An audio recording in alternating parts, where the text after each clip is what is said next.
Hello friends, 658 days of war. Before I start the actual ground position in Ukraine, I will quote ISW, which says Russian army continued offensive operation near Avdiivka at a higher tempo on December 12, that is yesterday, and made confirmed advances southwest of the town. In northwest of Marinka also, Russian army made gains. No advance on Bakhmut, and Russia is moving towards a stronger industrial base to compensate the losses during the war. Well, that sums up in fact to some extent, while it doesn't talk much about South and North Ukraine, where the war is also continuing. But let us start now what is happening actually on the ground. In southern war zone on Kherson front, Ukraine continues holding Krinky bridgehead. However, Russian army claims that Ukrainian grip over this particular bridgehead is becoming weaker due to lack of easy access to replenishment, as it is being hit by the Russian army's artillery and UAVs despite poor weather. On Zaporizhia front, Ukrainians' counterattack towards Robotino did not succeed, and in turn Russian army made some gains towards this particular direction. In Remivki salient, Russian army is inching forward towards Novomikhailovka.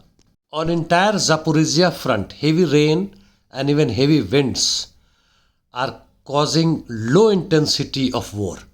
Otherwise, there are no more updates. In north towards Kupiansk, heavy artillery firing continues from both the sides close to Sinkovka in northern flank. Towards Kremina south forestry direction, Russian army pushed Ukrainians further away. And towards Liman, Russians repelled close to 4 assaults by Ukrainian near Kirovo, Petrovsky, Chervonaya Diprova direction. In east on Soledar front, Russian army made gains of few hundred meters along railway line northeast of Vesely.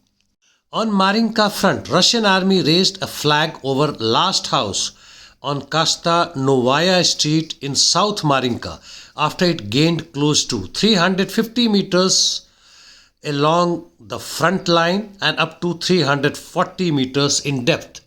Ukrainian army is still holding northwest farthest area in the Marinka city. It is clear that the fall of Marinka is destined now, not in far distance. In Avdiivka, Russian army started a fresh campaign with massive artillery as reported by the General Staff of Ukrainian army. After occupying industrial zone of Yasinovaya II, Russian army captured Vinogradniki and reached Kolosova Street and even penetrated inside it. And thus, fight for the Avdiivka city has started. In north, Russian army reached outskirts of Severnoye and Tonenkoye. Ukrainian army is resisting a Russian campaign with full might of close to 40 battalion plus an enhanced number of artillery pieces and FPV drones. On Bakhmut front also, despite ISW claiming that Russian army made no gains, but the ground situation reports that it attacked Bogdanovka at both the fronts and made gains. Towards Kromofo side also, Russian army made gains from the village side. On southern flank, fight is on for the heights in Klishivka but without any gains. Overall situation, the Russians are pretty adamant that notwithstanding winter, they will continue their campaign, and wherever they find weak spots of Ukrainians who are lacking now in reserve due their counter-offensive operations in south as well as in east failure. Coming to Palestine Israeli front, IDF claims to have gained in Khan Yunis side. In Gaza, IDF advanced but marginally. It is also striking in South Lebanon, using white phosphorus, which is banned internationally.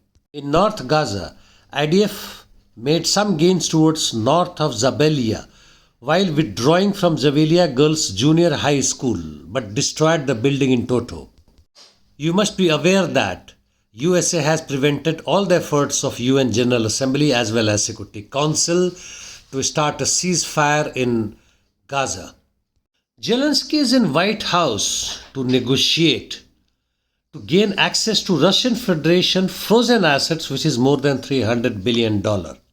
Positive news from Africa: Niger, Burkina Faso and Mali are considering to form a financial and political union. As you must be aware that African Union, like many other unions, even like in Latin America, USA penetrates through some other government or the black sheep and breaks their union, destroys their unity to resist American monopoly, resist American finance capital, and if required, even uses military power to destroy such unions. African continent and people of Africa are suffering since hundreds of years because of French, American, British imperialism. Well, that brings an end to my talk today. Like to see your comments, suggestions, if any. Thank you, friends.